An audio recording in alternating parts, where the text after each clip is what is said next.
abashobozi b'ebyenyanja nibagira ngu tibarikumanya aha bwingi bubuzire kurekana bagambirwa ngu ekitumire ebyenyanja nibibura n'aha bw'embeera eriho aha nyanja zitari zimwe na zimwe ahabwo kugira omuyaga ekirikujemesereza abashohi obutazayo kandi aba barikuzayo bo nibashoha bikye munonga.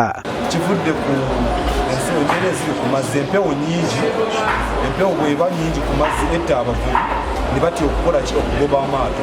Ate nitwesanga engeri gitutabaayo nnyo abatuweereza batugamba nti n'embeera ey'amagye akazito ke bateekako kabalemesa okukola ki okuvuba ebyennyanja byabwe mu butuufu balina okuvuba. So abantu abalunda ebyennyanja naffe situmanyi babitwala kubanga wano mu katale akafa ak'embala tubitunda byabulwa akatale twali tubigezezzaako bireeta naye ng'abasuubuzi manya bakasitomazi baffe bennyini ajja balongomanyi ajja n'akituukako n'agamba nti kino kyakidiba esikyagala. Natukunda Katende nagira ngu ibura ryabyo rireetire ebbeeyi yazo haiguru ahabwo kuba hi barikubigura nibabiseera agomize ngu ekyenyanja ekiri rwagati ya 12 n'omutwaro gumwe n'ekicweka reero ekihango kiri aha mitwaro 2 okugaruka haiguru.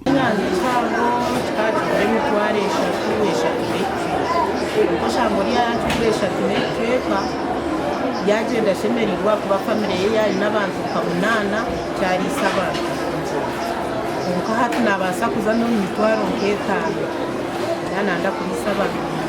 Ogu nagira ngu nobu harabe hariho abantu abarikuriisa ebyenyanja tibwine katare ahabwo kuba abaguzi nibabyanga. Mukama wawe kuguza ebyenyanja akikomuterera esimu ebyenyanja ebbeeyi yagambira olya ngu wabireeta wabiteeka aha mudaala sente z'okuteekamu z'okwihamu. Okubura kw'ebyenyanja obwa hati abantu abarikuhikaana na 5 basigaire batiine emirimo. Gasha kwa Edison Kinene.